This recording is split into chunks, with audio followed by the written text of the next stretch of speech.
welcome to yet another episode, but just not another episode of the Youth Roundtable, a special one indeed. We are discussing today a very interesting topic, which is Uganda at 61.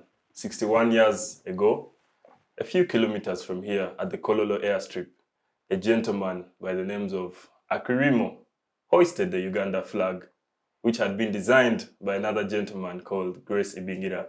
For the first time ever, a beautiful new song was sung, having been composed by the much honorable George William Kakoma, prefixed by the words, "Oh Uganda," a call to our new collective future as Ugandans. 61 years later, we celebrated this day again yesterday in Kitgum. And once again, it's a day that brings us together to reflect how far we have come, where we are going in this once imagined future, but a lived reality today. And to delve into several aspects of that is a very capable panel with me today, whom I shall introduce shortly. They shall be discussing several issues, including the political history, the social development, several factors around the economy, permanent issues around social civic rights, human rights, that we all face day to day in our Ugandan reality. And of course, being youth, we never miss any chance to discuss transition and our collective future as the generations that will occupy this land for the next 61 years. My dear panelists, you're most welcome to the discussion today. And I will start introducing with the gentleman, of course, on my immediate left, evergreen Agaba Ivan, ever present, as I will not use the word omni, but ever present and ever available for such discourses, especially those that demand depth of knowledge and of knowing what the Uganda that we live in. Next to Emin, you're most welcome. Yeah, thank you very much, Olaa. Yes. I'm glad to be here. Thank you for the invitation. And it's a pleasure to be here to share the little I know. You're most welcome. Thank you. Yes, of course, Agaba is from Renewed Uganda, and we hope indeed one day he renews Uganda. Yes, that dream is still alive. Yes. Yeah, and we are there to push it on. Aluta continua. Yeah. Next to him is Pimer, always present as well when called upon. Of course, to discuss several aspects concerning Uganda's journey. You're most welcome, Peace. Peace is from the Nile Girls Forum, where she's the lead. You're most welcome. Thank you so much, Olaa. My name is Peace, and I'm the founder and executive director at Nile Girls Forum. And it's an honor to be on this panel this morning to just delve into the discussions around Uganda. Thank you. You're most welcome. And a very special guest, of course, today is Kennedy Max Bwiranda from the Pan-African Students Union of Uganda, a gentleman who is also very well read and deep in matters, especially those that we shall be discussing today. It's a great, great honor to have you today. Thank you very much, Olaa. Yes, well, my name is Bwiranda Kennedy Max, and I'm a student at Makerere Law School. I happen to be the head of the Pan-African Students Union of Uganda and also a Marxist think tank at the university. And I'm really embedded in political ideology, and I look forward to this show to enable us charter the way forward for Uganda as a nation. Thank you very much. Yeah, I don't know if the Max comes because of the name. I don't know if the chicken or the egg, which one came first. But sure. Yeah, that's interesting. But you're most welcome. And of course, Mr. Mwanje, you're most welcome today as well. Thank you. Mr. Mwanje is a software engineer, but for today, he's wearing a totally different overall of political analysis. You're most welcome. Thank you, Olaa. It's a pleasure being here once again to deliberate on this topic. I am delighted for the invite. Yes. Thank you. And I'll start right from you, Mr. Mwanje, or comrade, for that matter. Yesterday we had the celebrations of Uganda's independence. in Kitgum, which, by the way, is my home district. Oh, that's Yeah, great. the last district in the north. So it was a bit nice to see. But what were your reflections at this occasion? Well, thank you, Olaa, once again. Let me start by commiserating with the people or the nation of Israel for what it is going through. I think it is incumbent on us, all sober citizens, to commiserate with the nation going through a political turmoil. We have Ugandans that side, so it is really saddening to hear the news that is happening. On a happy note, let me as well add my voice to congratulate Uganda upon reaching our 61st year of independence.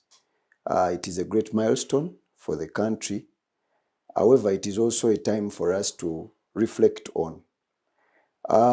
As usual,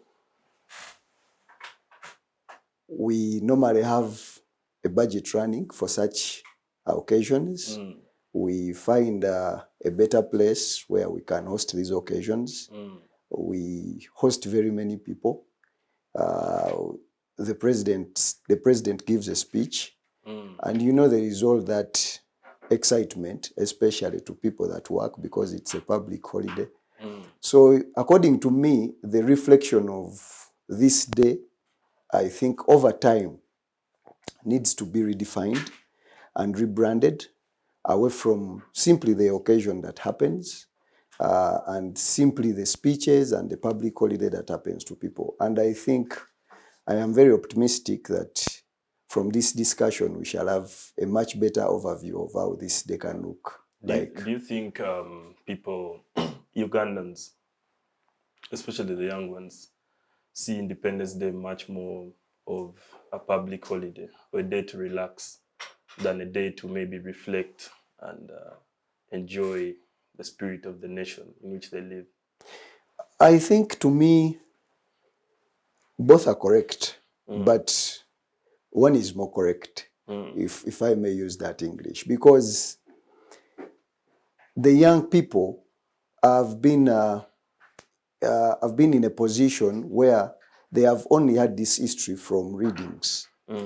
I was in primary 3 when I learned that Uganda hosts its independence on every October, on every 9th of October. Yeah. And since then, I have only labored myself to learn to understand what is the history of Uganda. But I doubt very many young people in my age bracket have had the opportunity to learn about this history. And I think our leaders, in the same sense, have not actually been able to practically demonstrate to us the reason and the purpose as to why we must celebrate this independence. From just the readings and the studies we have made from our colonial masters, we figured out that we had issues to do with identity politics, we had issues to do with discrimination, we had issues to do with, impartation of the political and the social affiliations of these people onto us. And then that is why our forefathers had to go into this to really fight and get our countries independent, especially on the African globe. But years passing by, to me, I really noticed a few changes from what was happening. I think now the colonial masters simply changed color, but the ideology did not change. By then they might have been whites, but today we're having black people colonizing fellow black people. When I try to summarize the entire thing to do with independence, I simply see that we simply need to again go into independence from ourselves. We the black people need to go out, to fight for independence from our fellow black people. So, yes, the history existed. Yes, the reason existed. But over time, the spirit of the reason, the spirit of our forefathers, in the case of Uganda, we must not forget people like Ignatius Kangave Musazi. Of late, there was even a public lecture to remember him. The spirit of these people. These people had country before self. You know, they were willing to give in anything it took for the countries to survive, for the country to have democratic spaces, for institutions to fully function, and, you know, for everyone to have freedom. Because there is no way you can speak about independence minus speaking about freedom. Freedom, yeah. Yes, these go hand in hand. And when you talk about freedom, you incorporate in sovereignty. So the question we must fathom in or at this particular moment in time is whether we are sovereign or not. So to me, the whole idea before a youth in our age bracket about this independence, I think it is blurred and it needs some light to be shed upon it in a way of practice, not in a way of theory. Yeah, we have had the history, we know the history. Now we need to see something changing in regards to history. Yeah. So that's my whole insight about the same. Yeah, thank you very much. You introduce a lot of interesting issues, among which, very importantly, is neocolonialism. Yes. But also the nature of leadership. Is it a leadership of comprado, as my brother would call it in the Marxist? Is it the comprado leadership? But you also talk about several things, including sovereignty. Recently, we had issues around the World Bank. The government is now running around trying to fund itself and all those aspects. And I think we shall get into those topics as we go. Sure. But I would like to move on to you, Mr. Comrade Kennedy. We had independence yesterday. The spirit of it, is it more of a public holiday? Or do you think Ugandans still feel the uhuru? When we were young, there was that uhuru-ness. It's uhuru. And you could just feel it in the air. But do you think that is still holding? Or it's now just a day where you can party and then spend the day relaxing before you go back to work? Well, thank you very much, comrade. Yeah. Well, first and foremost, we need to appreciate the circumstances under which Ugandans today living in Uganda approach things like Independence Day. What causes this? How do we see that we are here today? Why are we here today?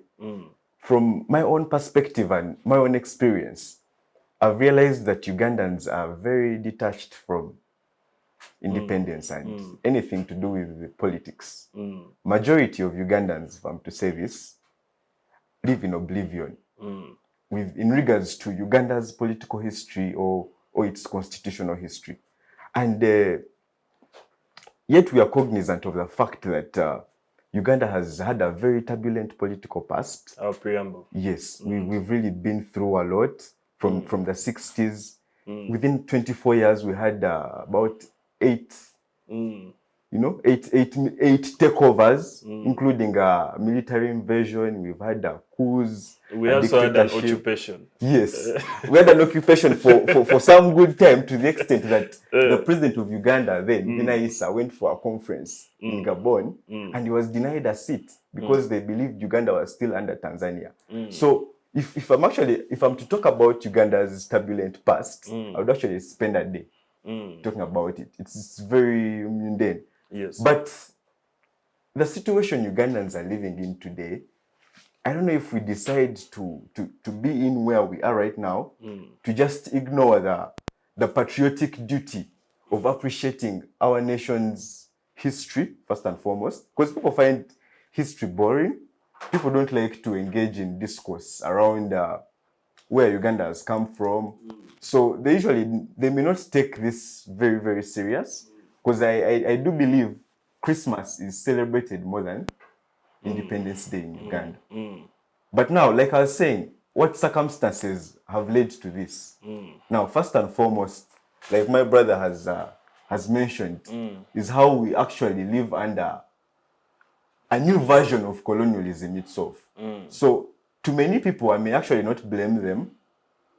To many people, they believe that independence is just a facade. It's just on paper. It's not practical. Because these people actually, they granted us independence, but they remained behind. If at all they used the back door, the front door, they they used the back door to come back. And in the face of imperialism, cultural imperialism, neo-colonialism. So we are more or less the same as people who were there in the 60s. The only difference is that we have self-rule, and our leaders have created the circumstances under which Ugandans today are not interested in politics. A case in point is if you're to compare the environment in the 60s, 50s, pre-independence, how the Obotes grew the spirit of fighting for their nation's independence. That nationalism of the Museveni's in the 70s, fighting dictatorship. How we see that young men and women in their 20s were very radical in their views back then. They were very politically conscious. People were reading Frantz Fanon, people were reading Kwame Nkrumah. And you know, that was the political environment at the time. People were really, really conscious. But now today, given the fact that we have leaders, certainly in Uganda, we have leaders that are more interested in keeping their power. So they create circumstances under which people will be comfortable and are not interested in holding the state accountable for most of its actions. So we find that people dissuade, they don't want to participate in state functions like Independence Day because they don't really value it as it would have been it's some, back then. An air of it's an issue of morale. There's demoralization. Yes, it is actually utter demoralization at the highest point. Ugandans have lost hope. But do you think it's demoralization? But do you think it's sort of manufactured demoralization?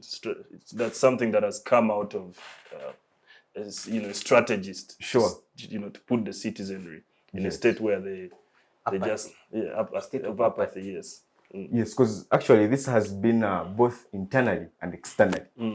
First and foremost, most of these situations that we are in today, they go from way back as early as pre-independence times. Because realize that the weak state apparatus that they left behind still affects us to this day. The militarization of politics in Uganda.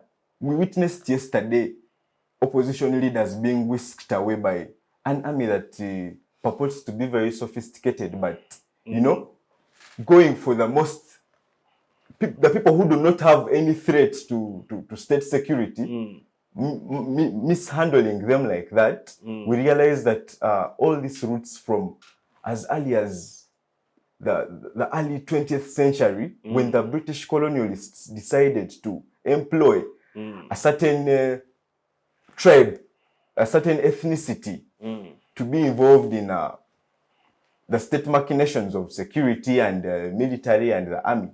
So when people like Obote, who was a shrewd politician, by the way, he takes power after allying with Mutesa to defeat Ben Chwanuka, you realize that he now capitalized on the army to strengthen his grip on power. And what did that show Ugandans? And what did it show the army? That the army was not, first and foremost, it was not only it was not apolitical, it was not neutral, but it was more of a machine of keeping the president in power. So we saw what happened. Which was an import from colonialism. Yes, from colonialism. So we saw what happens in the 1966 crisis, Obote using a mean to fight the Baganda, and it later on backfires, and that was the start of the militarization of Uganda's politics. So what is an army? Sorry, just a side note, but what is an army supposed to be? Because all Uganda's known, colonial and post-colonial, is these are tools of coercion for the state. Either to pay tax when there used to be hat and gun tax, whether to keep people in check politically. But what's an army supposed to An army is supposed to protect all the people, regardless of where they come from, their political inclinations, religious backgrounds. It's supposed to be one for the people, but not for the state, in my own opinion. Yes. Because now we see MPs of UPDF, siding with draconian policies of the ruling party. So I do feel, I really believe the army is supposed to take a neutral stand. And if at all they are witnessing injustices happening with the state, then they can take charge. But we see that all this is it's an internal precursor for the troubles we are having today. From the day Obote used Amin to raid Lubiri barracks there, that was the start of the militarization of Uganda's politics. And we see Amin later coming in the 70s, and very many Ugandans were butchered. And ever since then, till the 80s, Uganda had never seen peace. So it all stems from what they did back then and how it still affects us today. So Ugandans are a very disillusioned masses. Thank you very much. And of course, the legal equivalent of that at law school was the case of Rema Tovu, which introduced a Kelsen approach to whoever, takes over power by the gun. Yeah, and hopefully we will be discussing how we can unwrap some of these things, because Uganda is here for us, unfortunately or fortunately, for the next 61 years at least. I believe we will all be alive, inshallah. And so we have to find a way to maneuver. Yes, my dear sister and comrade, Peace. Thank you very much. And just a reflection on Uganda's independence. From my personal point of view is that from the time at least I got to understand what 9th October meant for Uganda, you get to see that times have changed and people no longer are so much interested in the Independence Day celebrations, because just like my colleagues were sharing, it's just about that public holiday or that long weekend, because I mean, you have had all the way from Friday up to Monday. So people are just looking at, okay, how long do I have to detach myself from work? Which I think is something that Ugandans need to get back in line with. If you recall, in 1962, when Uganda was attaining high independence, on that particular day, by then the Prime Minister, Apollo Milton Obote, made a speech, and his speech basically entailed on national unity, where he was making remarks about how we as Ugandans should not basically dwell so much on tribes and races and religion. So you also get to realize that before that independence, definitely the nature of the British was divide and rule. And for Milton Obote to come in and say, we are one Uganda, we need to be united, we need to be connected. That was really an inspiring speech. But then from that time to date, as much as Uganda gets to struggle with so many things in the political scene, in the social scenes and all that, you also get to realize that there's been progress made as a country in the different things. For example, infrastructure, in terms of also poverty levels, just basically around the well-being. But we also get to see. I think the World Bank or the International Human Development Index has made beg to differ after 61 years, whether we really have reduced levels of poverty. That's right. The happiness indices. They no longer use GDP. They actually use happiness indices. But proceed. Yes, that can be a discussion for another time. But you also get to realize that there have been progresses, because you get to see that Uganda participating in peace mission, keeping mechanisms and processes, but also still in the same way, we get to grapple with a lot. And then you get to realize that even as these days, Independence Day celebrations are rotational, which I believe is a good thing, because then if a celebration is taking place in a district like Kitgum,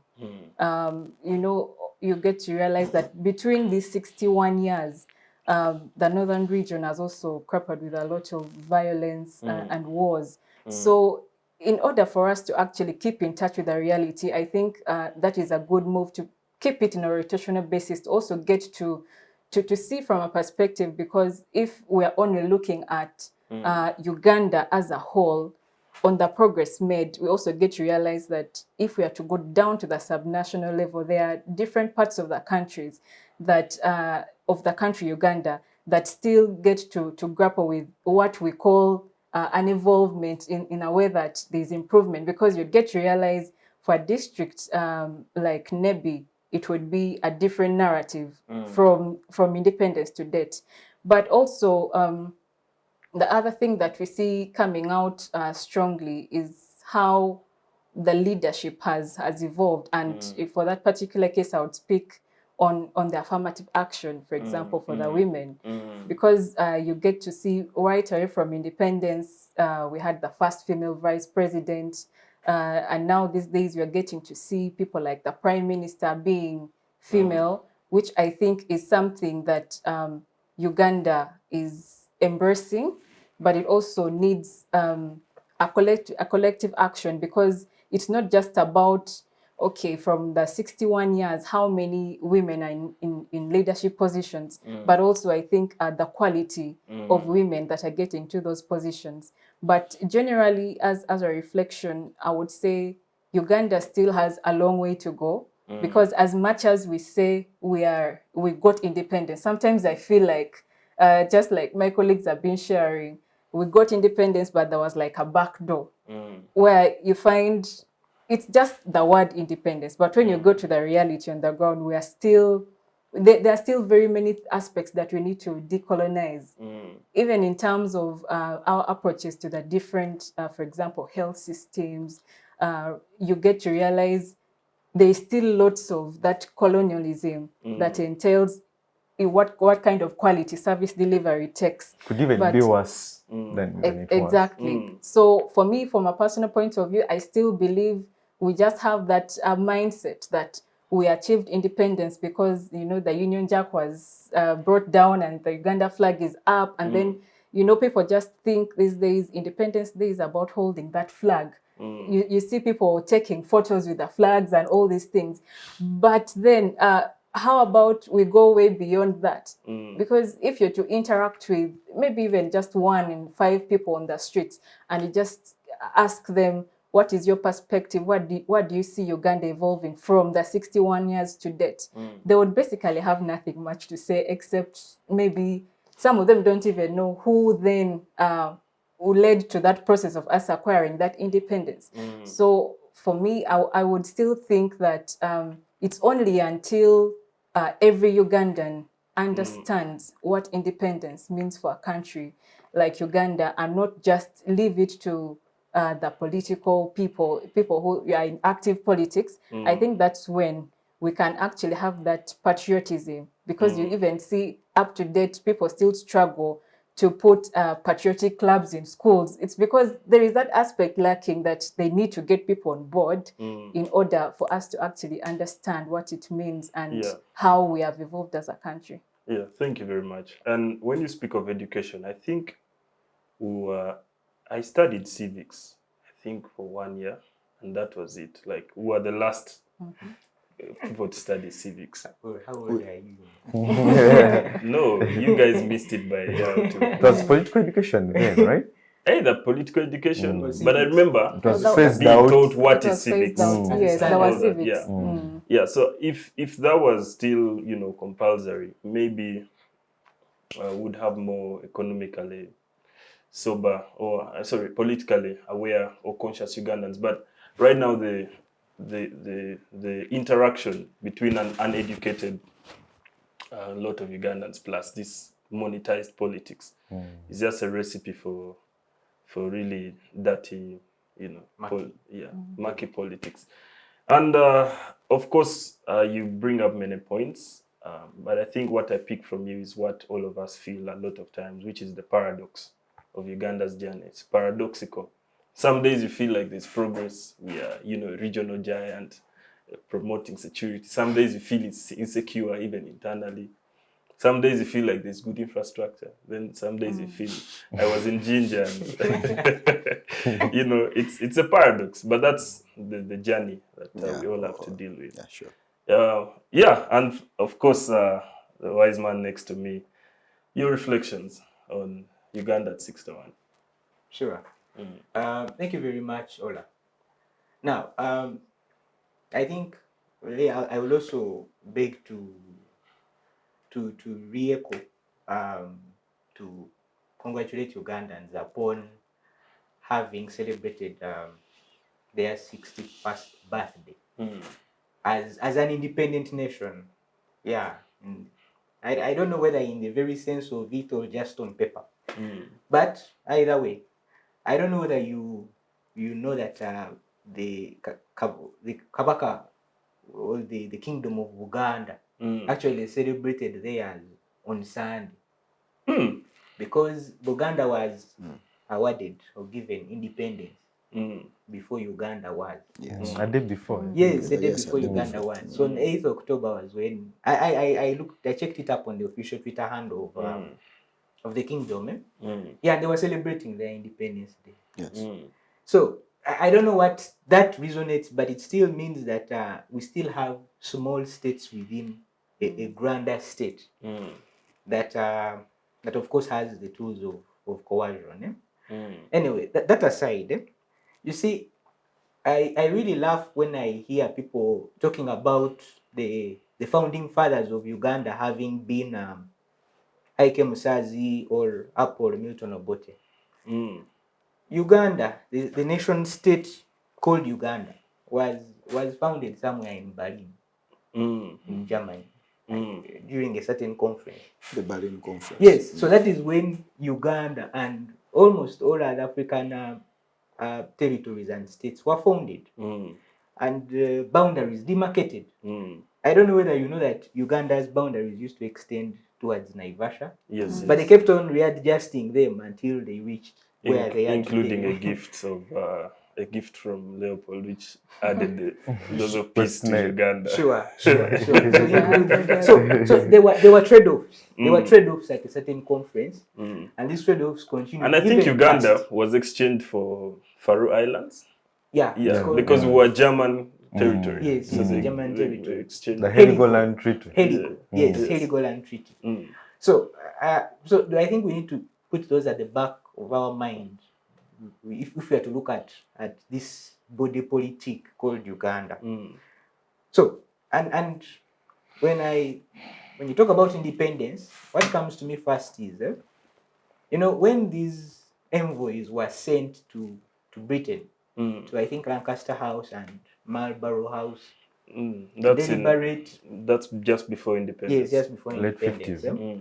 Yeah, one of the members on that envoy was asked, but you Ugandans, you see, what makes you crave independence so much when you cannot even manufacture a safety pin?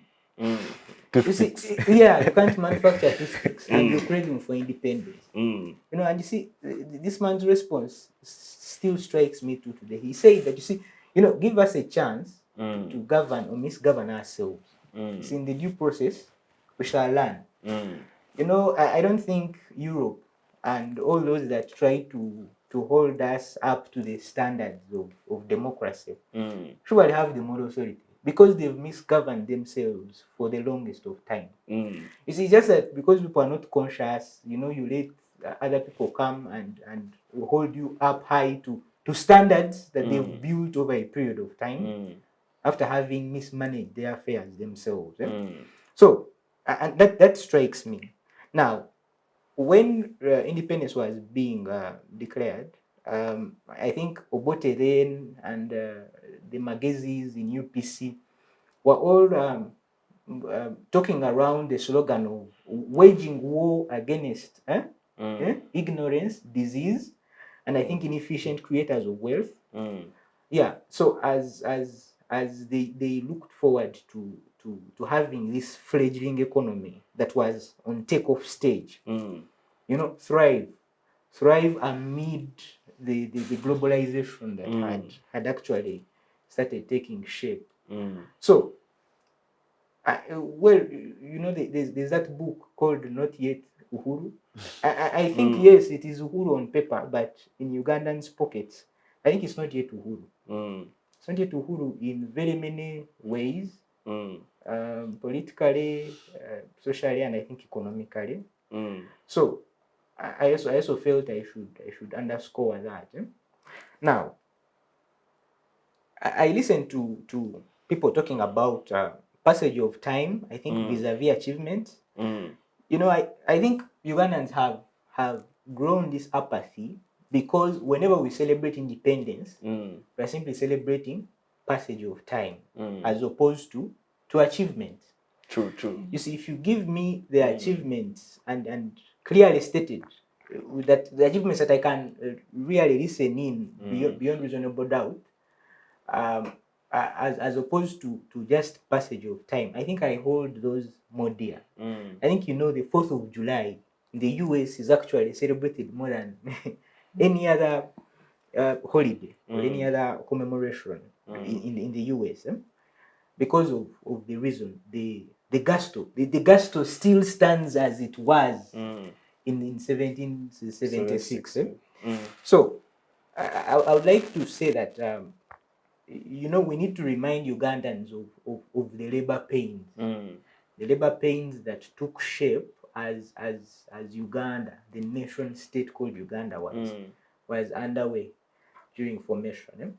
So we were attending a Twitter space the other time when the talk of the coups was what was trending, and we got the on call was the High Commissioner of I think Nigeria, to Uganda, and the question I put to him then was, you see, where do African states derive their legitimacy? Is it through the constitution, electoral politics? Is it through the military? Is it through foreign influence? Because if you look at a tripartite of those three, you can see that those three have resurfaced almost everywhere along what you call Uganda's the tumultuous political history of Uganda.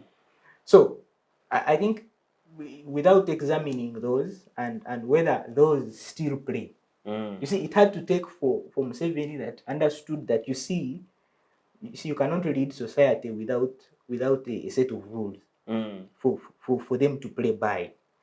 No, but two, you also must have a firm grip on the military, because we had presidents here that took days and months simply because you see they had office but never had power. You see, office and power are two different things. Yes. No, but he also knew that there is a foreign the foreign forces that you contend with and must eventually come to unison with.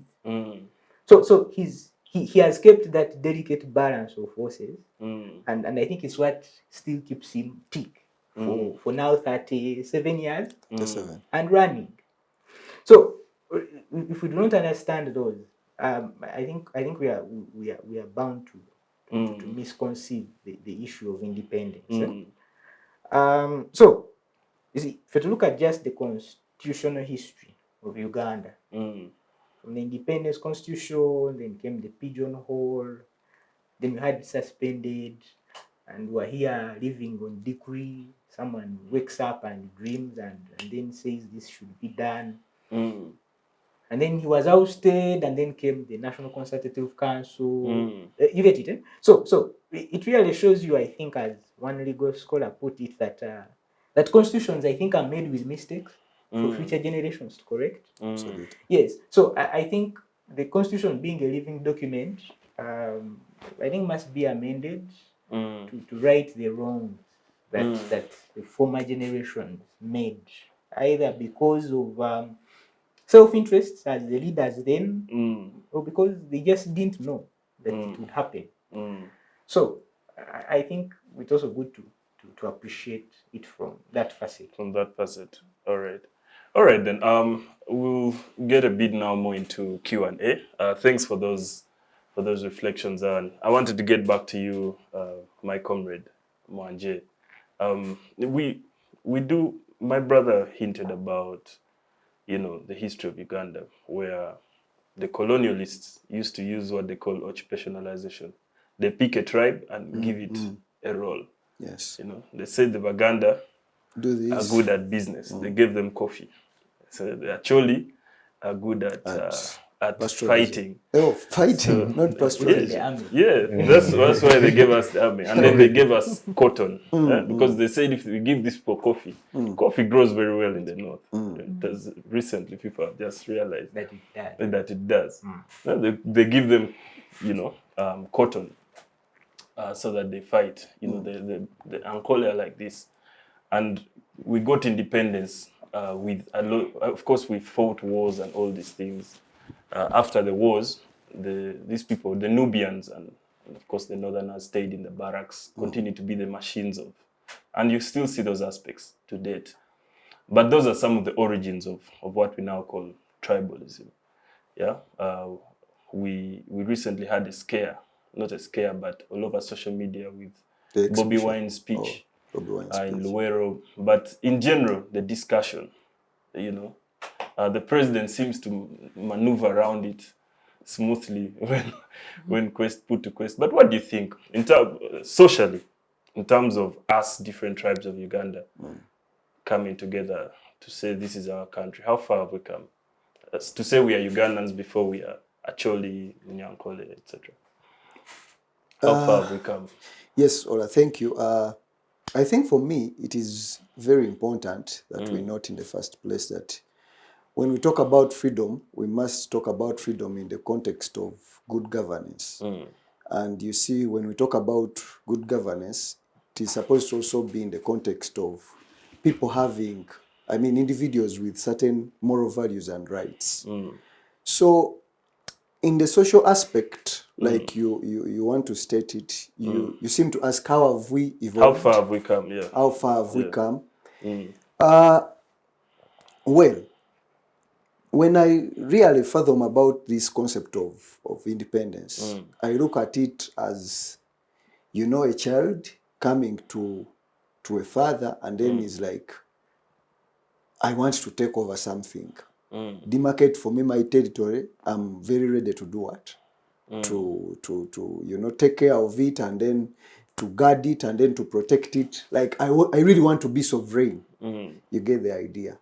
And I think as our forefathers were fighting for this independence, you see, Ivan wants to disregard the credit given to forefathers. But I think even when the Berlin Conference existed, these people really remain to demand for this. We cannot just discredit the function of the Kwame Nkrumahs, the Julius Nyereres. These men really stood up and, put a fight. Even when the fight was verbal, somehow physical, they really put up a fight. But you see, it's like giving a child, like getting a P5 child or a 5-year child and giving them 1 million. You tell them, you know what? I have laid my hands off you. I have given you 1 million shillings. That is what happened during our independence. To be honest, I think a 5-year child cannot handle 1 million shillings. If you gave them that money, I really can't think of any accountability they have. So this is what happened then. Now, over the years, I think for me, our leaders, I owe it to them that they have not really answered questions, African questions, the African way. To be particular, we are speaking about Uganda, but I think all over the African states that demanded for independence. We have failed to answer the questions of our nations our way. The African way. The African way. We have failed to tackle these questions the African way.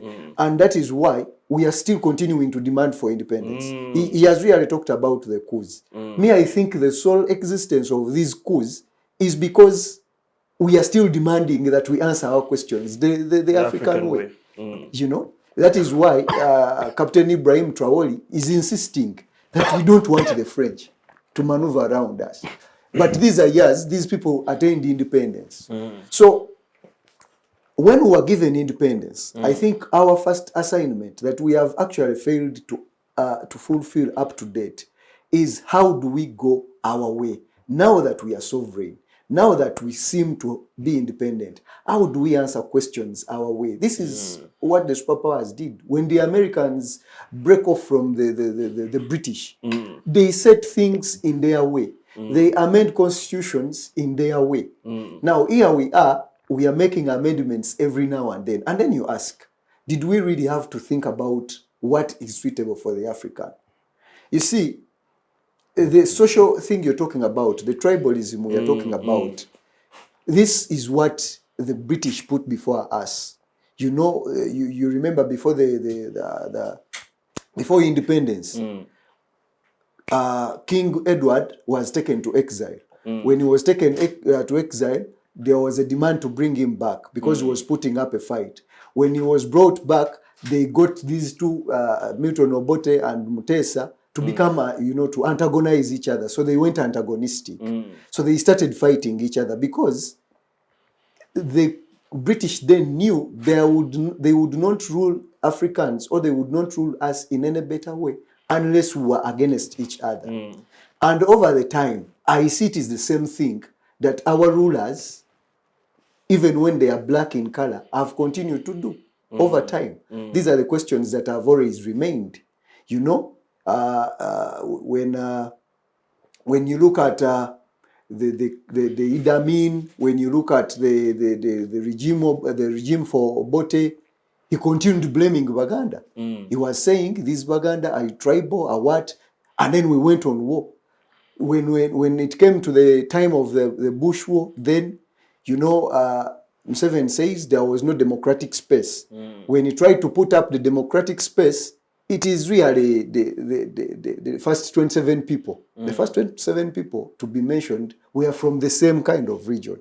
So it also showed you that he was only able to harmonize these people from that same region to come and fight against this. So after that time, ever since then, we are only practicing what these people left for us. We are only practicing what these people left for us. We have failed as a nation, as our leaders have also failed us, in a sense of putting it clear to us that we are one Uganda before even you are a Muganda, before you were Munyankole, before you are this, we are one Uganda. Because as we young people, we must act cognizant of the fact that these are the things we face in the employment society. There are things you look at and be like, okay, this is happening. And then you're telling me celebrate independence because after this independence, we did away with sectarianism. To be honest, we can't live in oblivion of the same. These are things that are happening. You look at, for example, up to date, the question is, I am sorry, but the question is, how do people get to State House scholarships? Which people get to State House scholarships? These are things that are in public debate. Do you think Tanzania, for example, is a good example to look at, or an exception to the rule, given their social development in terms of the nation of Tanzania? I think for Tanzania, I have not really studied how far they have dealt with that fact. But I think for me, around all the African states, it still lingers. For example, I closely follow the politics that happens in Kenya. It is one of the countries that I really take as a case study for African, especially East African politics, because it has at least maneuvered amidst all challenges to try to harmonize on some of these issues. But you see, again, its politics is playing around tribes. Its politics is playing around nations. And that is why there was that debate of federal states. Because you see, for sure, you cannot govern people as a whole block. That is not possible. And that is why we need to answer such questions after 61 years. Does Uganda need to go federal? Because then people can, self-govern themselves. If they misgovern themselves, then they cannot blame the entire government, maybe. You get? I would like to go to Kennedy before the break, but then I think what you say is really interesting, given the description that Africa is like a 5-year-old getting from a parent. And remember, also you said something about the states. I want us to, at some point, maybe beyond this debate, also reflect on pre-1894 Uganda. Because we did have complex systems of governance. We had, maybe it was not Uganda, but there was interlacustrine empires. There was equatorial region, all these had very complex, advanced societies. Oh yes, with and I think it's why the colonialists opted for indirect rule. So I think found an already organized. I think which we may is not why be. we were a protectorate, not a colony. Yes. I think we might not be. We might be 5 years old in the British system because we had to adopt legal and everything. But in terms of Africans, we need to examine. We need to, I think, also rediscover that African governance and merge it with all our lived reality. But before we go for the break, last week we had Mr. Mwambusha here, and he actually made a very controversial statement that Andrew Cohen is the most progressive leader Uganda has ever had. No, oh yes. I'd agree with him. I'd also agree with him. Sir Andrew Cohen, who was a colonialist, but of course a different from the Labour Party. Why do I bring this up? The issue of the economics of Uganda. How far? He was trying to delve into the issue of socially, but what about economically? How far have we come? Andrew Cohen famously fronted cooperatives and the cooperative culture, actually built them. It was only under Obote that they started disintegrating. For example, in Bushenyi, which was DP, and where they started removing Catholics. Imagine Catholics from leadership of the union. But how far have we come in that regard? Have we slipped back in issues like cooperatives? Are we doing well? Like Pimer said, some things are doing well, infrastructure. Yeah, you could take us through that before we go in for a break. Yeah, thank you very much, comrade. Yes. Well, as I was coming today for the show, I was strolling through a magazine for the Independence Day celebrations of 2020, where the NRM government was highlighting some of their key achievements that have been realized. By then, they were celebrating, I think, 59 years of independence. And these people are now giving accountability of not only the political, social, but largely the economic development that we've harnessed in the past 4 decades under the NRA government. And to tackle this very well, I was actually impressed by how they laid down their achievements. But to best appreciate Uganda's economic development from the time we got independence, we have to go back. Where does all this root from? And actually, you've pointed out Sandro Cohen. Yes, he did very phenomenal work for the economy of Uganda, which is why actually some people do front the argument that Uganda was better off under colonial rule. Because of the Cohen politics. Yes. Cohen governance. Almost towards independence. Yes. Actually, we were realizing most of the goals that had been set by the crown towards independence. It's just that these countries got strained by World War II, and there was a whole worldwide movement calling for independence. A movement, yes. Yes. And at some point they realized that, oh well, holding these colonies and protectorates is draining them financially. So they had to give us this facade of independence. But now I think they operate even much more better under neo-colonialism, which is the principle of soft power applying. But that argument actually could hold water if we had economists here debating it very well. Well, I may not be well versed with the economic intricacies and complexities, but I think Ivan will rescue us in the second segment. I think he will. Yes, he will address that. But all I can say is that, given the fact that we were blossoming as a young nation, like he said, you see, there's this statue of Gregory Maloba. I think it's on the 50 shillings note of a woman holding a child like at this. Sheraton. Yeah. Yes, and that is what Uganda is today. So our economy was just thriving, but then it is handed over to amateurs, if I'm to say. Well, Uganda may not have been as badly as Congo, because you see, by the time Congolese got their independence, the country had like 9 graduates.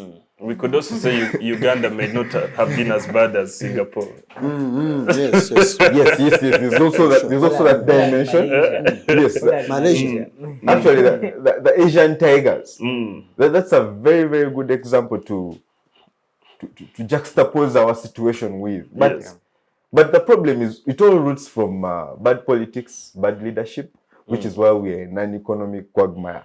Because now witnessing the events relatively from 62 to around 64, before the referendum of the two lost counties, and eventually the 66 crisis, Uganda was actually progressing well economically. The cooperatives were coming up, unionists were doing their work very well, politically were good, until the whole conundrum comes in. Mutesa actually despised Obote so much, which is why Obote acted preemptively, flashing him out of Lubin. And I think that was all the way from, he tried to hint on it. It started in the 50s.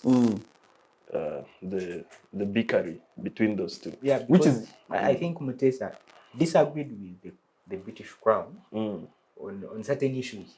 Because you see, when Cohen came, I think there was a governor before Cohen. Yes, there was a governor. You see, he came and they were still propagating the issue of federating East Africa, which Mutesa was not in agreement. Okay. So it's what caused him being thrown out. You can proceed. Which is why that the union between Obote and Mutesa was more of a convenience one. But realize that the 1966 crisis is actually what causes the economic hardships Uganda had to endure through that period. Because eventually realized that, Mutesa is chased out and Buganda is now antagonistic with the central government, the Mengo government, and there's so much, and you see, people are not able to carry on with their normal businesses. Baganda businessmen were afraid of being instigated by the government, and so much was being sabotaged. And then Obote also harbored the ambitions of expelling expatriates and people he deemed not to add value to economic value to Ugandans, because realized that he expelled the Tanzanians, expelled Kenyans. Though it is not much widely reported, he had actually planned on expelling the Asians too. Yes. Really? Because now, yes, he embarked.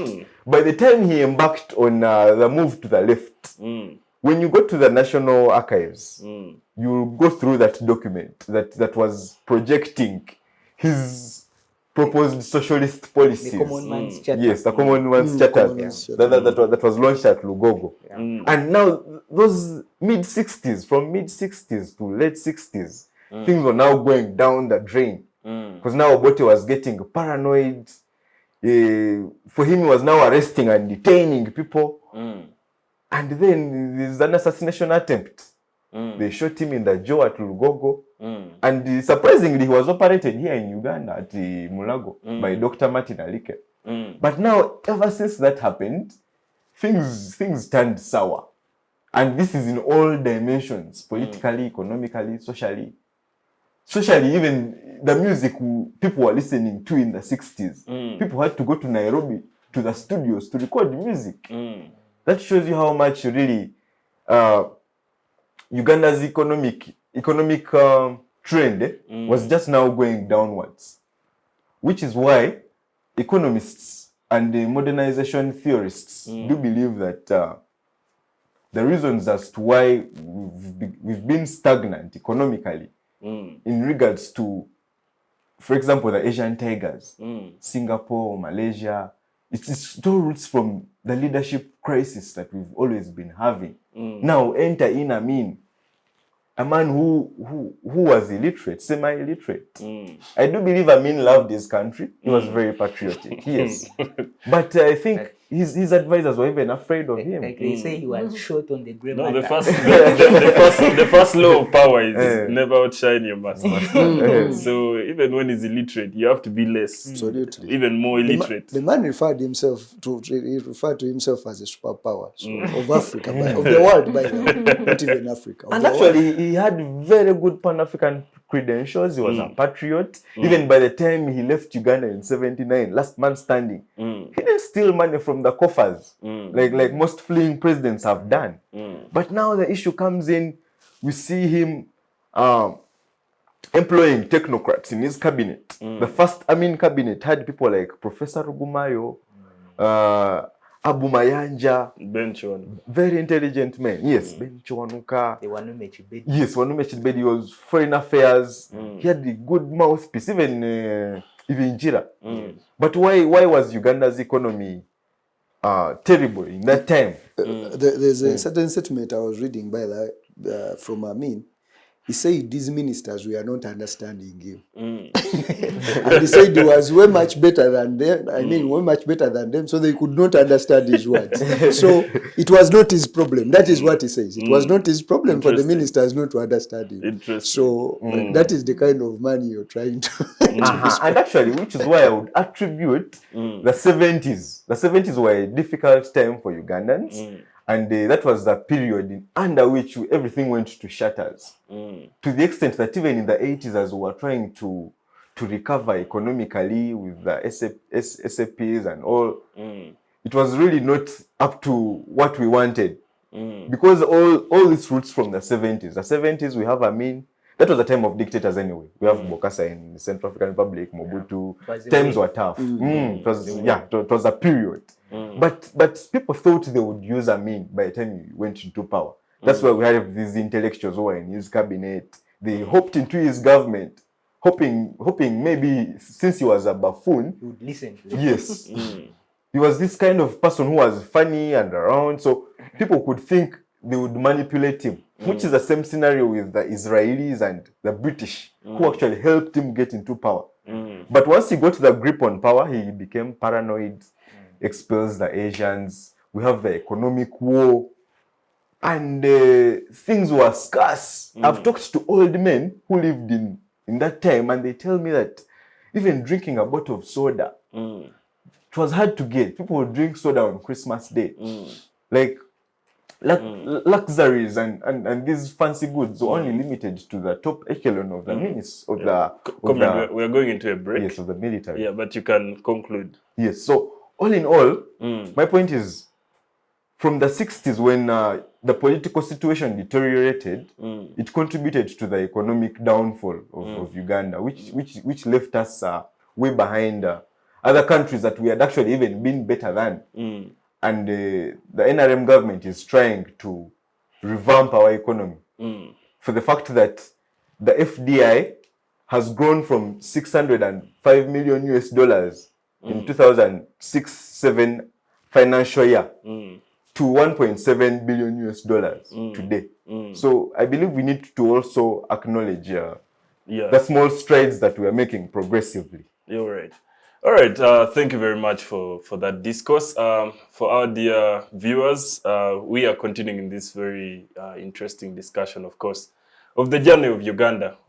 We were not there, but we have been there through our elders, like my brother Kennedy has been, but also through the books, and the deep work that we try to do to understand Uganda. Of course, they say you need to understand the past, to predict the future. Yeah, to predict the future, but also manage the present.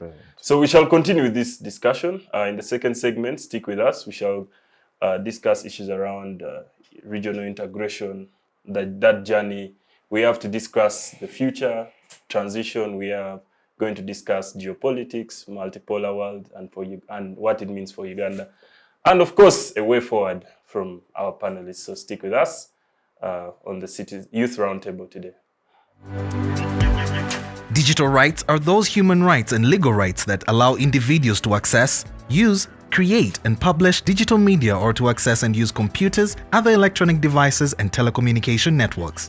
Digital rights include a right to freedom of expression, information and communication through technology, a right to privacy and data protection, a right to credit for personal works, a right to universal and equal digital access, a right to identity, a right to anonymity, a right to be forgotten, and a right for protection of minors, among others.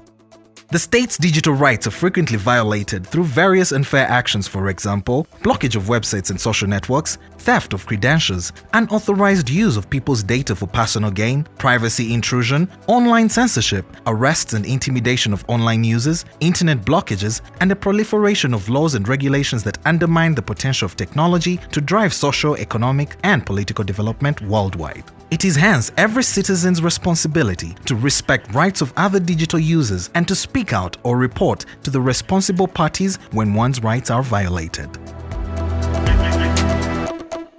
Yes, fellow comrades, we are continuing with a discussion here of Uganda at 61. My dear panelists have propped up a lot of discourse around their reflections, the journey.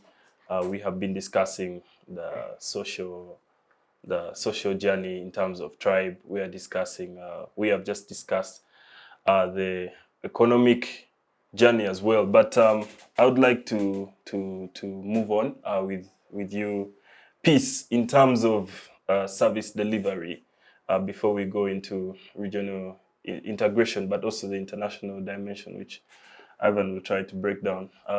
In terms of service delivery, where are we as Uganda? Of course, if you read history, so not history, but economics history, you find people like Ruju, who, structured this idea of social contract, that we give the state some power and they give us that which we owe them. In Uganda's case, of course, we expect education and health primarily, but also other social services.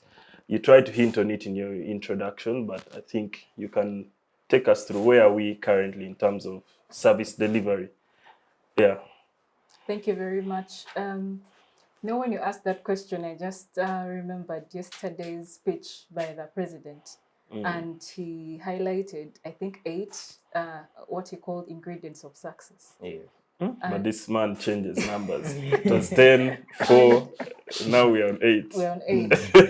Focus on the substance. That's the form. Yes. Proceed. And when you talk about where we are in terms of service delivery, yeah, number 7 out of his 8 areas. 8-point program. Exactly, which was on eliminating corruption.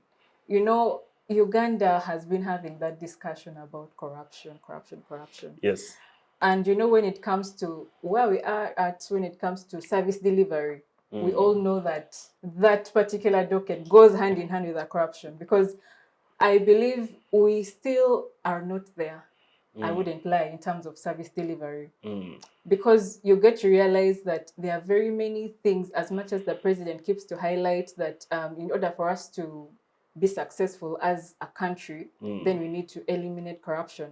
But then I feel like even in his government, they're not walking the talk when it comes to elimination of corruption. There are very many people who go away with very many things each and every day. One thing comes, before you know it, another thing comes, and Ugandans keep on saying, now we're having this discussion to cover up another particular discussion. I would still re-echo about, for example, the Iron Sheets saga. The Iron Sheets scandal. Exactly.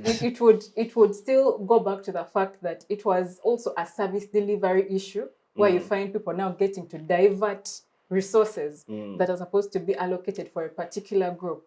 You also get to realize, as much as the government keeps to highlight the different developments, like my comrade has been sharing, how they show the progress in terms of economy and all these things around service delivery, you still get to see that this service delivery, it's like channeled to a certain, I would say it's just a small section of a country that I think we delve into so much.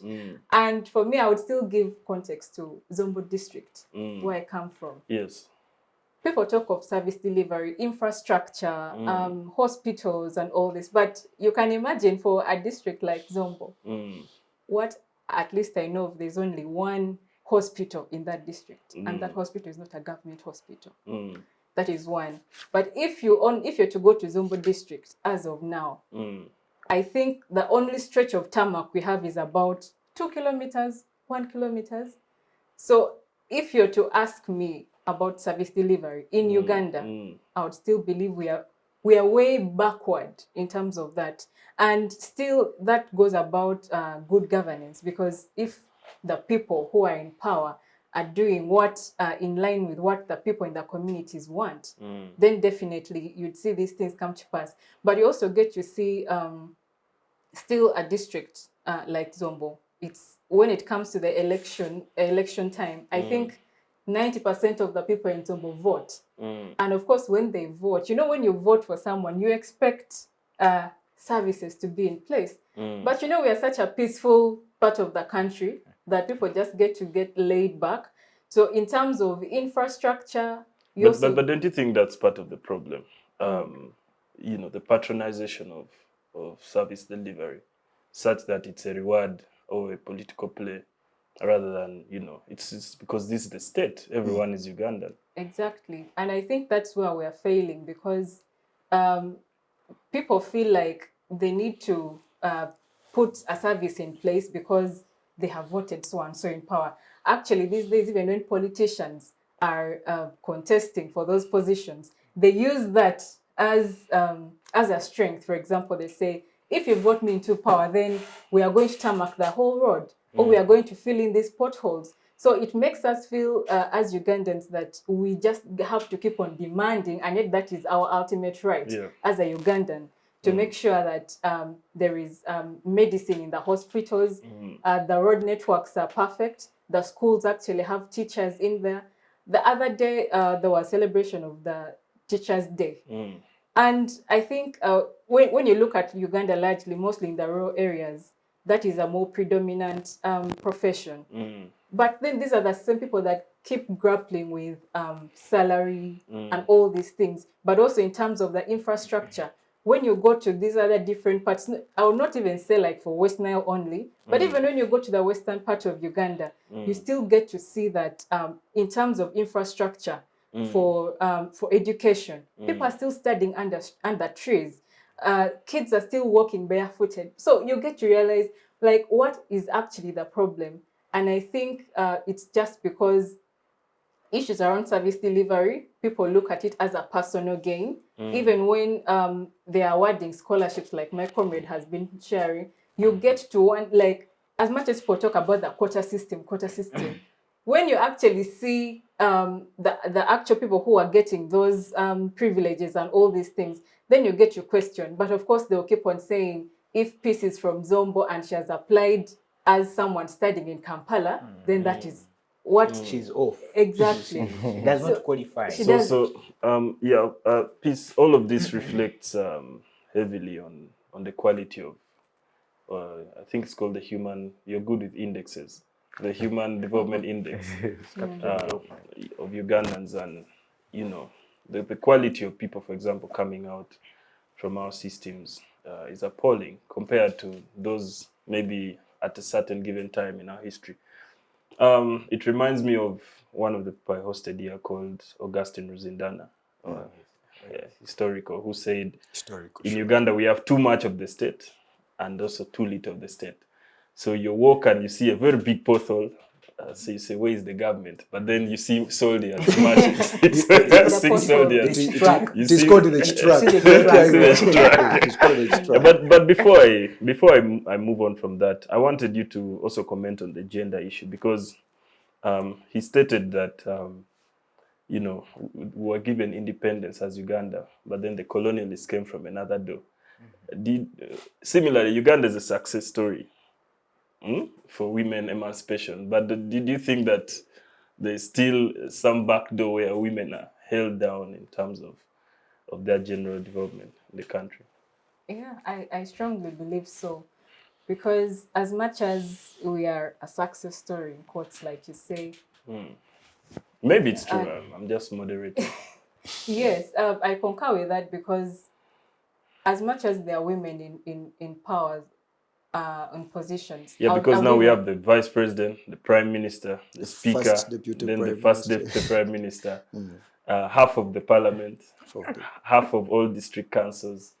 Yeah, we Yeah. think we have done well. Women at the pinnacle of power today. You know, I remember that time when the list came out, and people were like, "Oh, the from the prime minister to the vice president." I mean, for people in the women's movement, that was like an achievement, and very excited about it. But the reality is that even when we get these women in those powers of position, in those positions, there are still men behind them trying to channel, just like how we have been saying colonialists came on the back door. I also still believe there are men trying to align and say this is where you're supposed to go, because basically I would even give an example of me as a leader, as a young woman leading an organization.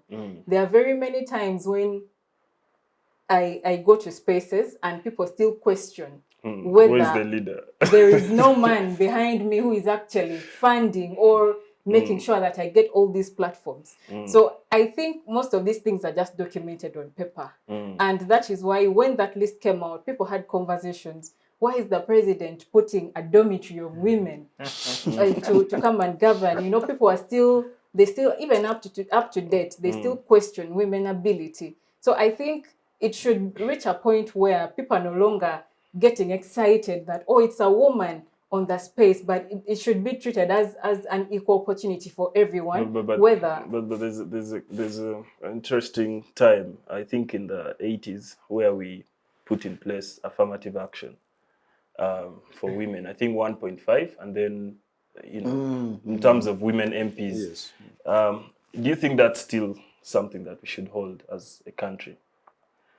I think sometimes women are addressed as vulnerable, and I think that is why even I don't know what they call it, but those points they would give like an extra point. 1.5. Yeah, 1.5. Because it's a double-edged sword. Yeah. The truth is many women benefited. Yeah. Yes. But then it also means you're vulnerable. So then if you remove it, Then they will say, Yes. there are countries which do it with a sort of a cap. You say 30 years, but that hasn't also been necessarily a success. Yes, that's true. The only challenge is that most times when people talk about women's issues and women empowerment, they would only use a case study of women in the urban setting. And I think that's where we go wrong, because if they continue to see people like Peace on a panel, or the different women that are in these positions of power, then they have that assumption that women have reached. But if you're to go back to the statistics, you actually get to still see that women grapple with a lot of challenges. And I think sometimes as we have those discussions, it's better for us to actually go to the grassroots, and then we get to see how it is. So for me, I would still believe that we are not yet there as women. As much as people see women in these positions, women in policy influence areas, but then when now you go to the actual place where you're doing the service delivery that we are talking about, for example, when you go to women in terms of maternal health, you get to realize that for a woman who is working and I get pregnant today, 9 months, I am struggling with so much emotional imbalances, but also all that entails my biological system, which is something that people take for granted. They're like, no, I mean, it's just a menstrual cycle. It's just a maternity leave and they'll be okay. But they don't get to realize the things that women still get to grapple with. So for me, in my opinion, I would say the 1.5 and the affirmative action would still stand if only we could all approach it from the grassroots. The only problem is that we address all these issues from the top. And I think that's where we go wrong. Thank you very much for those perspectives on social service delivery. Right now, I would like we have had some history, but also the different political, social, economic dimensions. I would like to switch up the discussion around transition, regional integration, basically the present and the future, also the geopolitics. But I would like to start with you, my comrade. We were struggling with economics. Luckily, we have reached your desk. He tried to bring us at least up to the historical political economy of Uganda. But from here going forward, what are some of the steps? In the past, again last week with the Mwambushas. They said that cooperatives gave them citizenship independence because cooperative members were independent. They could call out government. They had money, and then there's state, but also citizen independence. So in our current situation, we have an overflow of graduates. I don't think it's necessarily a problem, but it's there. We are coming into a post-COVID reality and a lot of shifting times economically. Where are we and where can we go, as Uganda? Well, thank you. So just to again re-emphasize what you had said, yes, that cooperatives, this is a topic so dear to me. You see, cooperatives were independent, but you see, had they been left to thrive as they had during Cohen's time, I think they would even lend to government the way JP Morgan would lend to the US federal government. Interesting. Yes, but they were hamstrung. They were hamstrung by the political leadership and you see the globalization. See, they could not compete when the economy was opened up to foreign capital that is more efficiently managed by expert managers. So they couldn't stand the competition. So they had to go under. This is just of recent that we are trying to, as players in the cooperative arena, to try to revive the cooperative movement as it was. No, but it's a very good facet that you're now approaching Uganda's independence from. Now, I think to just begin, I would like to say that, you see, we cannot divorce Uganda's 61st independence from foreign policy. You attended the workshop yes. with KS the other time. And I don't know whether I am right, but you see, Uganda's foreign policy shifts with individuals. That, you see, whoever is in power gets to dictate how Uganda as a nation state relates with not only the neighbors in the region, but the world at large. That, for example, you can see that Obote came in with the British, started moving to the left. So they sponsored the coup by Amin. Amin kept with the British and the Israelis, but I think he also found he could not be their puppet. He also threw them away. He to side with his now Arab League friends. Yes, that's how the plane that was hijacked by the Palestinians came here. That's how he allowed them. They were actually Germans. To land in Entebbe. Yes, it was a combination of Germans and Palestinians that were on board. And actually Israelites that were on board being hijacked. So it's so when the Tanzanians came here and occupied, then you find Professor Ule thought he was so big, so he had to be taken off. Benaisa didn't recognize Nyerere's central role in Uganda and shaping its political future. So he also had to be deposed of. So we also had 3 other presidents. We also had, yes, a triker of the Presidential Commission. You see that Mwanga effectively stifled. He didn't let them see even the light of day. Yeah, so they kept their legal, but they were not the face. Again, they held office, but not power. So the foreign policy, and now you see Museveni came here. You see, he knew that because, and he keeps on saying this. When he came, he was being asked, "Are you pro East or pro West?" And he kept on proclaiming he was pro Uganda, pro Africa. You see, but that was not the case. You see, because he knew that at the time there was a Cold War, so and Uganda was here very highly indebted, very poor. So he had to move with the structure adjustment programs. These were preconditions by the IMF and the World Bank as prerequisites for you to have the debt that you had accumulated excused, but also have more concessional debt being advanced to you. Purposes of economic recovery. There's an interesting statistic I saw this morning. Uganda's economy was weaker in 1990 than in actually 86. So it was a deep. So Sure. they were actually on pressure. Sure. Yeah. So it was a serious. It took a serious downward spiral.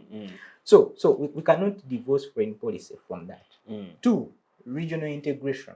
You see, when and you know, Nyerere had offered to extend the independence of Tanzania, just to give the federation a chance to thrive. He had offered to, but he realized this was impossible, so he had to declare independence in 61. Yeah?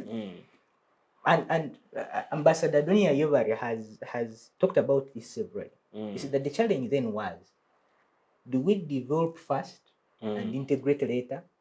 Or do we integrate now and develop along the way? That was the challenge. But of course, as life has it, because people had their own selfish interests, each one thought they had more to bring on the table than the other. Exactly. So they opted to first develop and then integrate later on. So that is regional integration. And I think the COVID-19 impasse helped expose that we actually, as East African community, faced almost the same challenge. We were all crippled down by the same challenge. It actually showed it to us explicitly. So regional integration is also very, very important.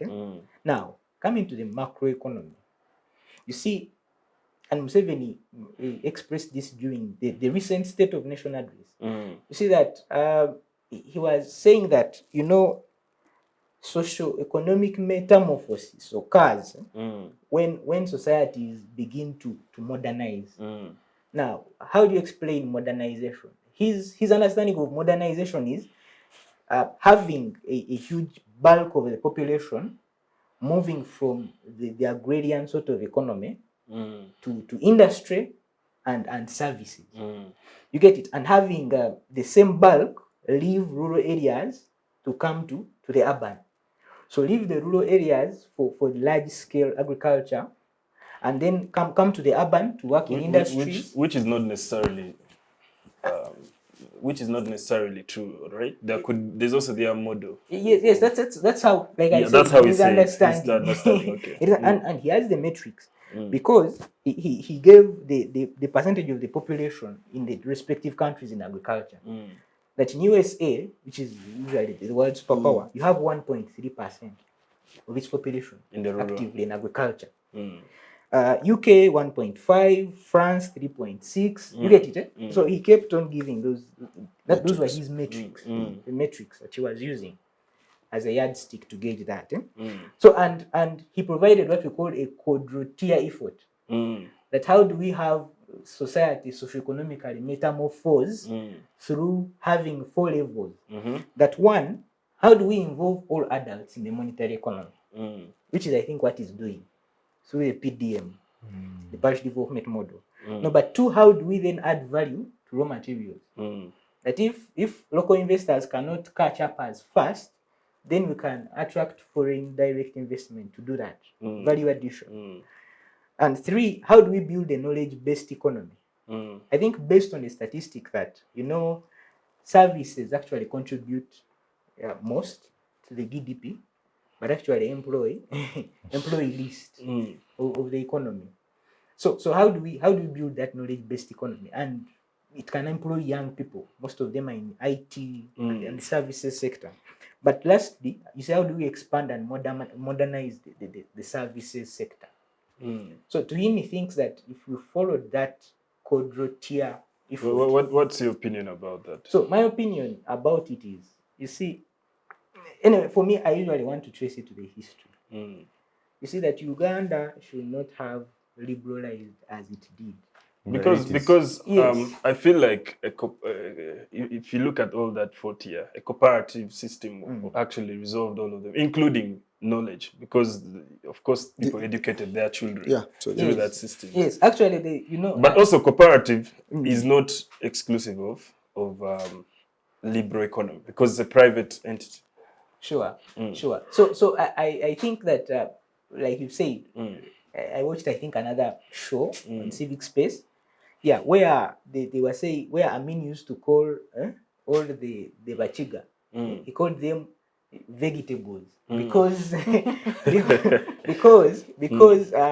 it's basically were educated on cooperatives that were around vegetable farmers, farmers of vegetables.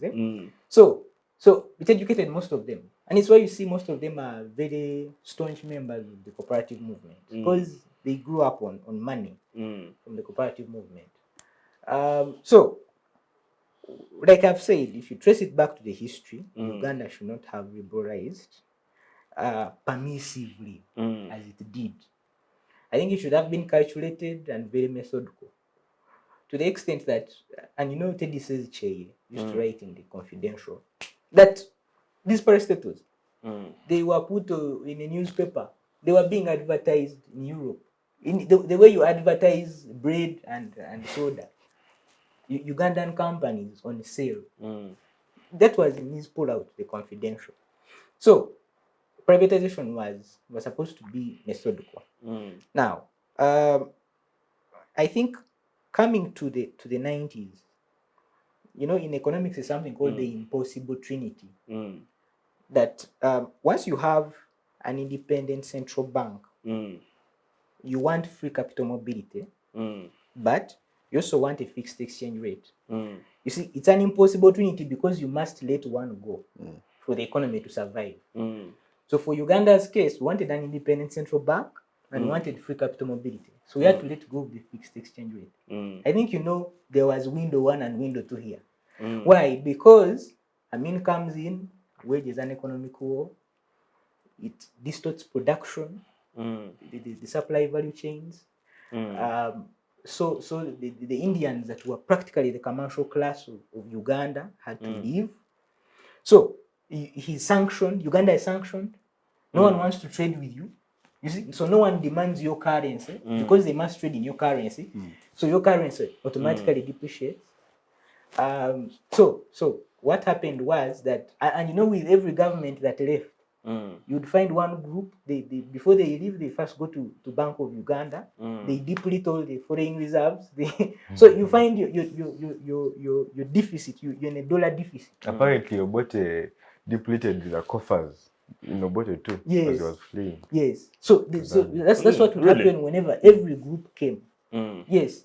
So then what happened was that, you know, Museveni came here fighting with the Chivandas, the legal traders in foreign currency.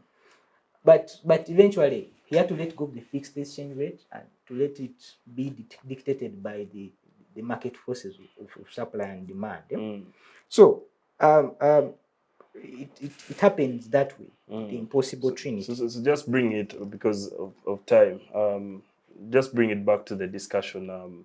So given these factors that have brought us here, what's the best way forward? We know that currently there's a committee, you know, doing a sort of a study on what failed the cooperative bank. Yes. But you could also have a few propositions moving forward that maybe a call to action also to the young people to involve themselves, one in terms of informing themselves, but also backing those causes.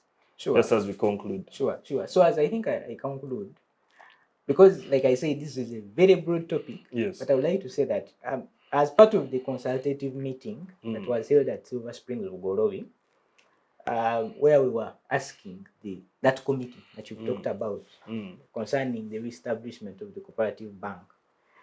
And anyway, to iron out all the regulatory issues that we had. And from that meeting, we had, I think, like 2 or 3 resolutions. One was, let us have a single regulator. Cooperatives, they have the Ministry of Trade, we have UMRA, and we have Bank of Uganda. So there is a regulatory lacuna in there, that you have these people all fighting for space, and the ultimate losers remain as the cooperatives and the cooperators.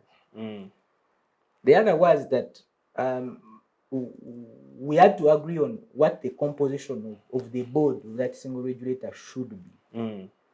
So it was a very long conversation, but to cut it short, you see, I would urge the youth out there to join cooperatives. You see, cooperatives. And also, what's the difference between a cooperative for the average young person, cooperative and a circle? No, actually, cooperative is broad. Now, it's very broad. Now, a circle is just a savings and credit cooperative. Yes, so it's financial. Yeah, so it's financial. Just deals with savings and credit. Yes. But we have producer cooperatives. We have consumer cooperatives. Marketing. We have marketing cooperatives. Yes. We have energy. You know, we have energy cooperatives. Oh. There's a cooperative called Pimer in West Nile there. For them, they help, they come together, and then we are able to contribute towards poles, electricity poles, to extend electricity from where it's generated and have it distributed. Yeah, so there are very many cooperatives. They are housing cooperatives. You join, and for them, theirs is housing, availing their members affordable housing.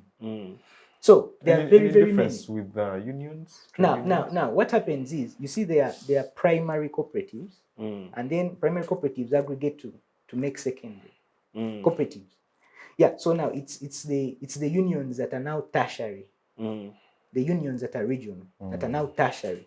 So you find the union having multiple secondary cooperatives, and under the multiple secondary you have the primary. Then you'll have the apex body. Now the apex bodies are now like Uganda Cooperative Alliance. Those that are bestowed with a legal mandate to regulate cooperatives and keep them in check. So that is basically it. So and to conclude very lastly, I'm sorry for having very many lasts. It's okay. I'm sorry for having very many lasts. That you see, I would love to urge young people. You see, we are trying to give the cooperative movement an elitist face. The accountants, there's a CPA circle. The lawyers, you have a CPA circle. A lawyer's circle. Engineers have multiple circles. I've dealt with them. So it's good that we are now onboarding you, the elite, to come in and subscribe to the cooperative ideology. Because I'm sure one way or another, all of you have been part of a saving group, informal or a cash round. That's you're already a cooperator. Inherently. So join us in the mainstream. I think we can change Uganda. Can change Uganda by putting in place a formidable alternative to the conventional predatory banking system. And I have a feeling if that movement goes strong, that in a few decades, perhaps that will be the organic political binary of Uganda between the free market West and organic labor, because the cooperative culture, way from 1913 when we had the first, was a fight of exploitation, a fight against imperialism. So perhaps that's the beginning of a labor party. Yes. And a Uganda where parties have ideas and not just... No, but even then, you look at the FDI that Museveni is attracting. You see, what he doesn't realize is that you're creating an army of wage earners. You see, wage earners that are not unionized. And this is how the Labour Party came to be 1900. Wage earners having a common interest with socialist sentiments to create a Labour Party. Yes. And there we have it. Thank you, Agaba. Hopefully the president of the Labour Party of Uganda in 2040. Actually, I look forward to a trip to Kenya to benchmark with the Communist Party of Kenya. Want to establish the Workers' Party. Yes, either Workers or Labour's Party. So we'll collaborate for sure. Why not? Yeah, and when you go, remember to visit the home of Tom Mboya, who of course spent a lot of time building the unionism here in the 60s and cooperatives. But before we conclude, I'd like to have two insights from you two gentlemen. One from you is the issue of political belonging. We have tried to introduce it, that we are in a space where young people, we're now talking about the present and the future. We're in a space where young people are increasingly timid. They don't know what's going to happen. At the same time, they have a state of apathy. We have political parties that don't have any serious, sense of ideology in its real sense. What do you advise a young person in Uganda today to do to stay politically active, because conscious, but also to prepare for the future? Thank you, Olaa. You see, you ask very interesting questions. You want me to advise a young youth to survive I'm politically from in this Makerere country? Law School, and But those you are the see- questions they ask. Surely. Proceed. This is a free space. Advise yourself. I normally see the former guild president, Ivan Bowe, trying to ask a few questions on Twitter. But anyways, before I even tackle that question, I want to commend Comrade Ivan for that insight on cooperatives. I think he has explicitly tried to describe a few things here and there. But I must again bring it to his attention that all that can only happen in a society or in a nation that has good governance. And for me, that is really what makes the limb of the day.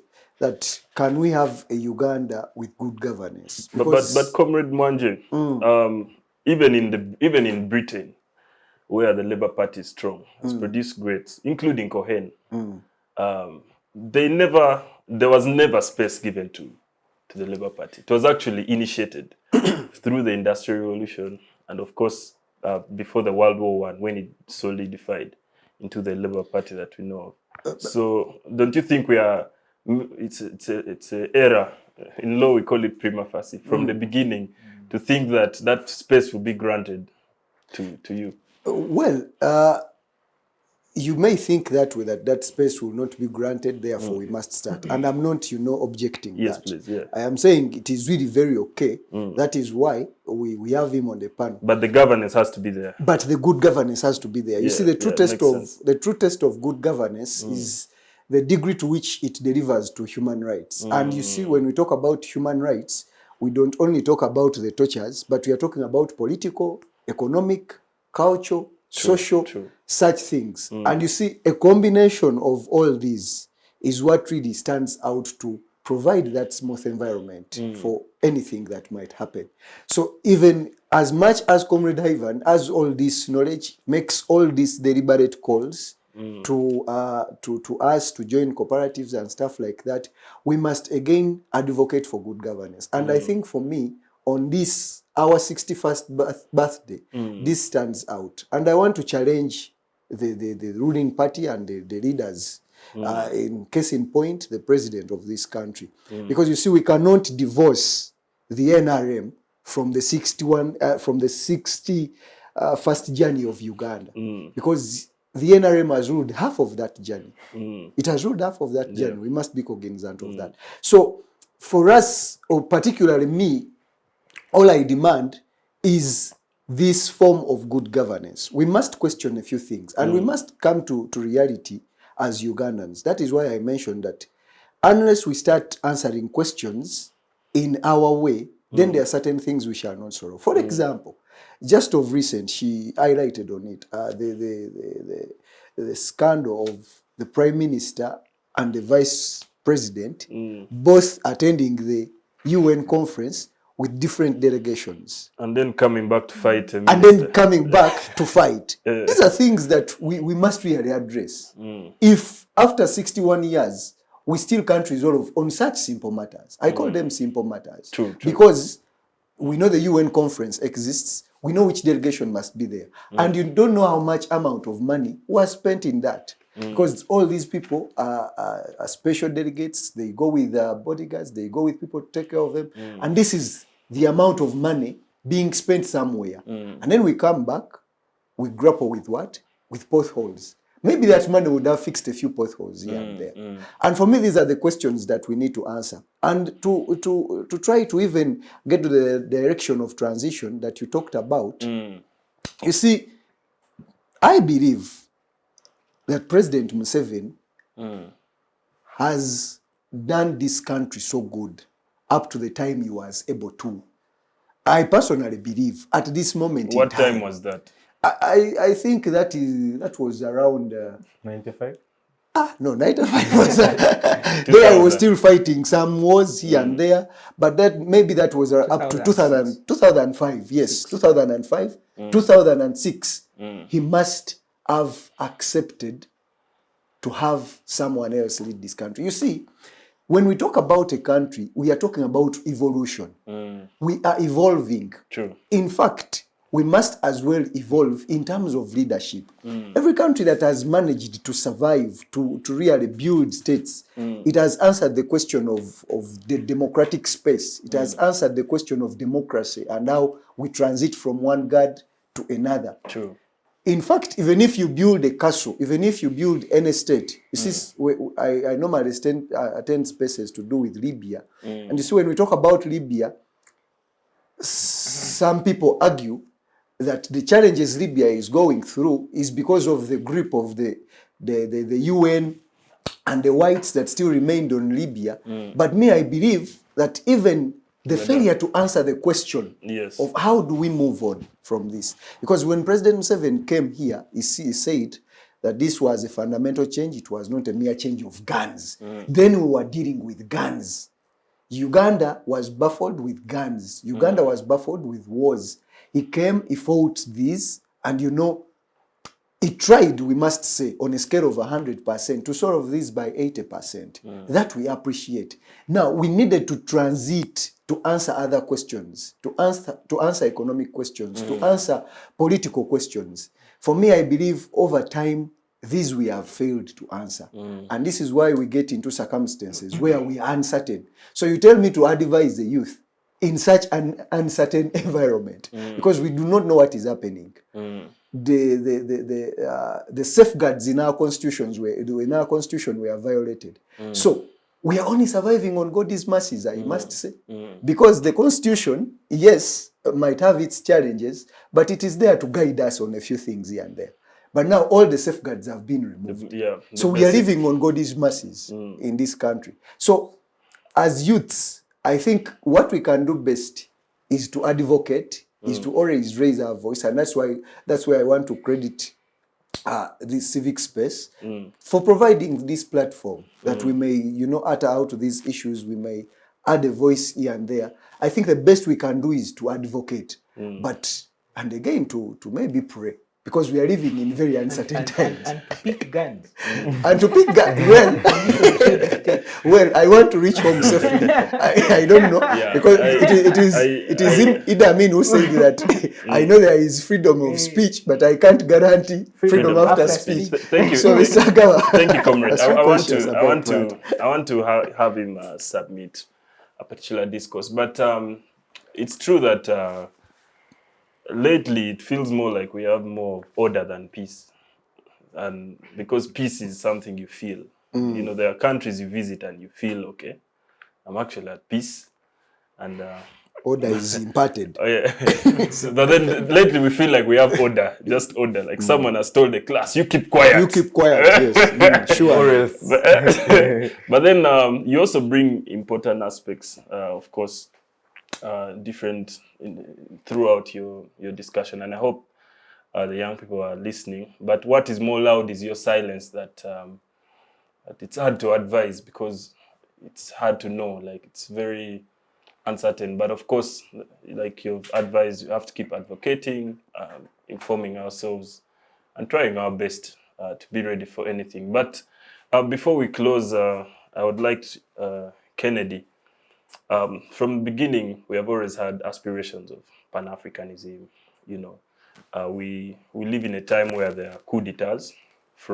I think it now stretches from Sudan at the Red Sea up to the Atlantic Ocean. There's a straight belt of the Sub-Saharan, the entire Sub-Saharan is being consumed. Yeah, is having coups. We have an increasingly multipolar world, increasing centers of power.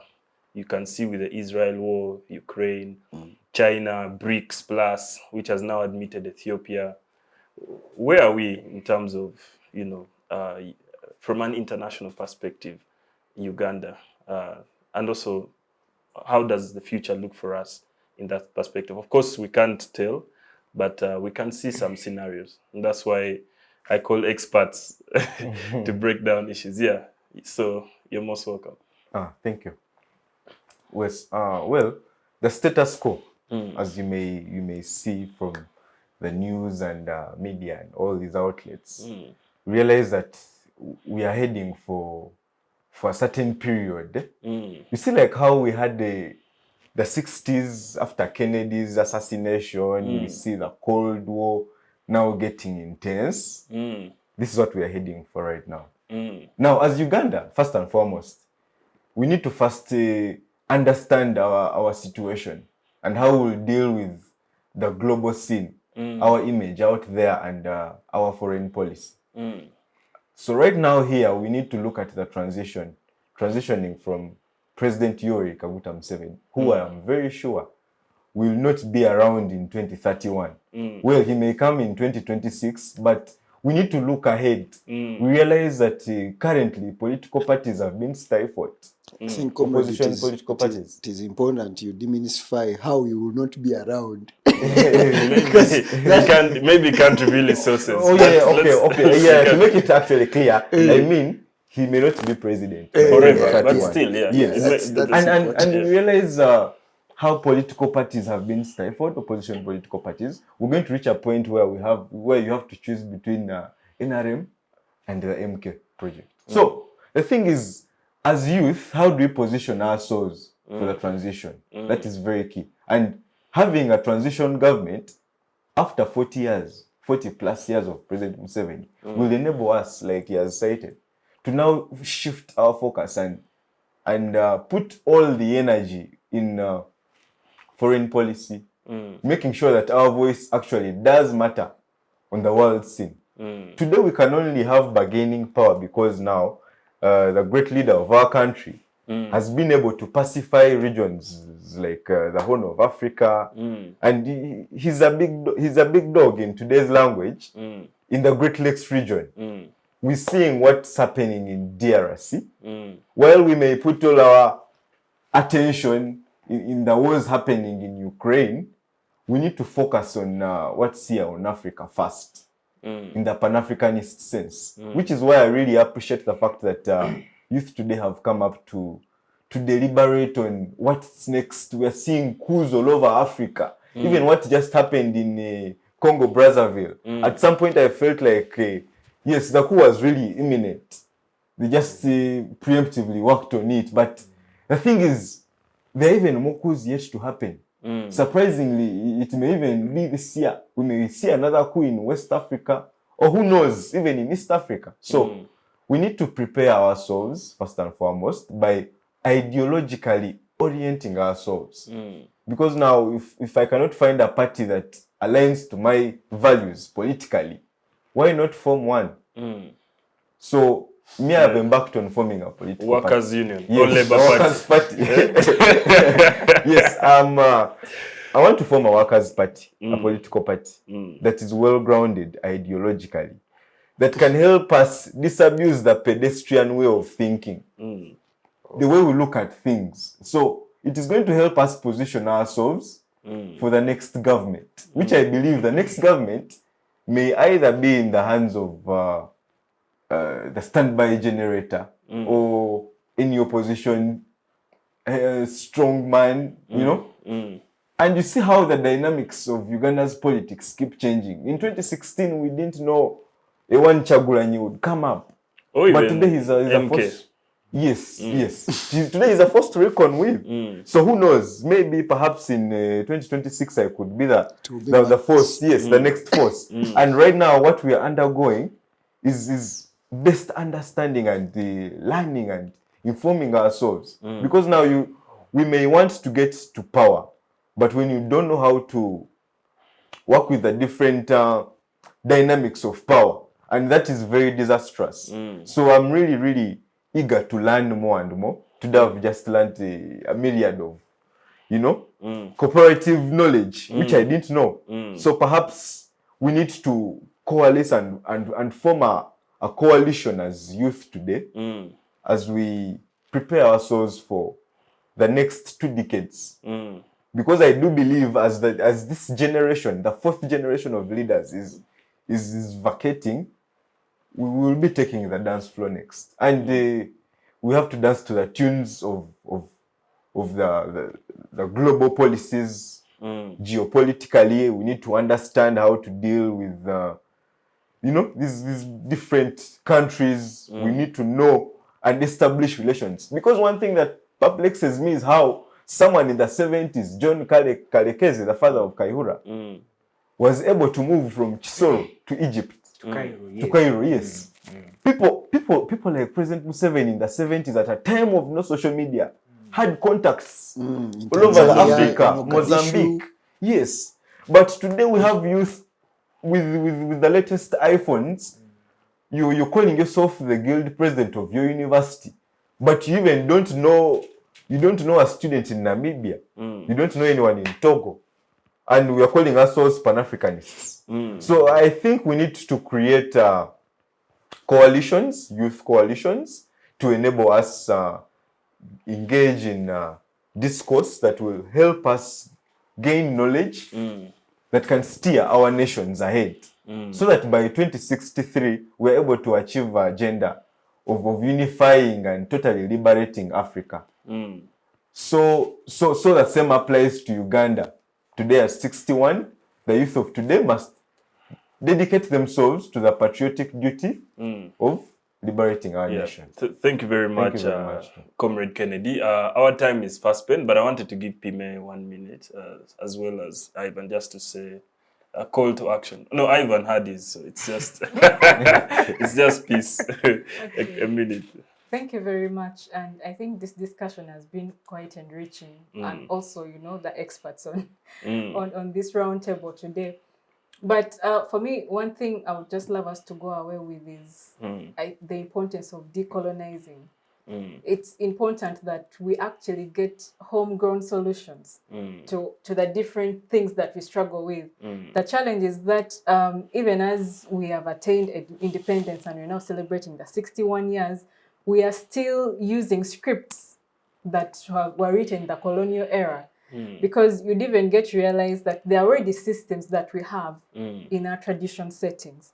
But then how do we integrate it and make sure that we capitalize on those different things that are within those communities? Because I believe even before the colonial times, there was that African traditional society. There are different ways that we used to approach in order to come up with solutions. But that is something that I think we have detached since.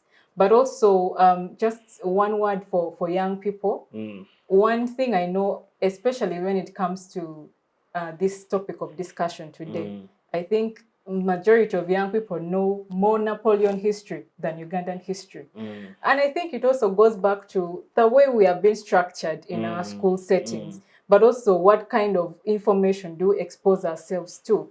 I think first is we should come back and be patriotic about this nation, to actually go back and see how we have evolved. It is only then that even young people can get to form those coalitions, because I mean there are very many coalitions that young people are taking lead, but sometimes you question the quality of debate that is in those movements and those coalitions. True.